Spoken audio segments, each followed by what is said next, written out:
Today I'm drawing an Earth Elemental as I continue this alphabetical series of D&D creatures.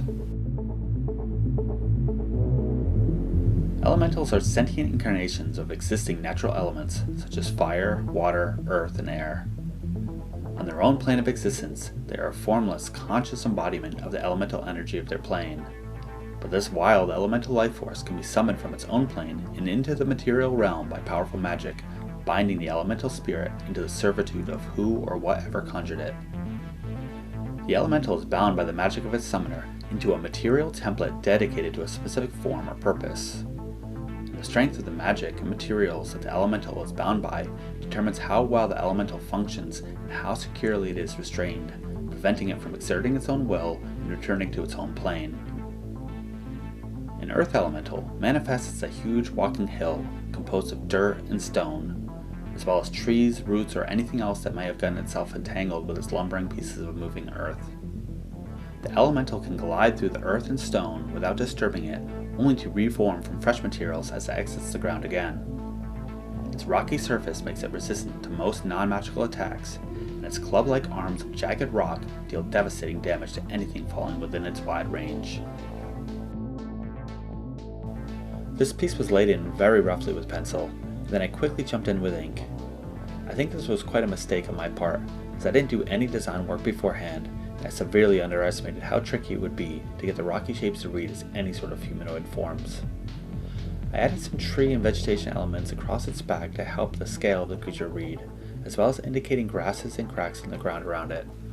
After blocking in the deep shadows with pure black, I continued to add mid-tone shadows with hatching marks across all the forms, as well as adding additional cracks and breakup to indicate the earthy textures. And I use a white jelly roll pen to add light hatch marks in the shadow areas to represent reflected light on some surfaces. I proceeded to work refining the rocky forms by adding cracks, sharp edges, and additional texture throughout. I also attempted to make some adjustments to the creature's face, however it's not quite working for me just yet. I continued by adding various details and texture across the piece and further refining the shading and form of the elemental's rocky shapes.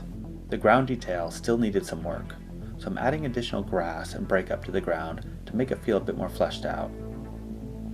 I also thought that it might help to indicate some human-sized adventurers to the bottom right of the page, to help add some sense of conflict or story and reinforce the scale of the creature. I continued trying to finish up this piece, however something about the face still wasn't working for me. My original idea was something more of an animal or monster, where this head feels a bit too human-like in its proportions. So I grabbed another sheet of paper and quickly roughed out an idea of a head and hand that I thought would be a better fit to my original vision. Once I settled on this new look, I used whiteout to remove the old head and create a silhouette where the new head design would fit in. With the whiteout in the face now dry, and a design I was happy with, I worked up the new head quickly and felt more confident moving forward with the remainder of the piece. I think this is a good process in general when creating traditional work, to have a scrap paper on the side to experiment with new ideas and designs without having to risk ruining a piece you've put time into or aspects of it that you're already happy with. From there I finished up by reinforcing some line work and cleaning up a few remaining edges. I was really not happy with how this one was turning out before, but by simply redesigning the head, I think it turned the piece around to something that I'm actually quite happy with. If you would like to see the rest of this series, please check out these links and be sure to like and follow me here and on Instagram. Thanks for watching.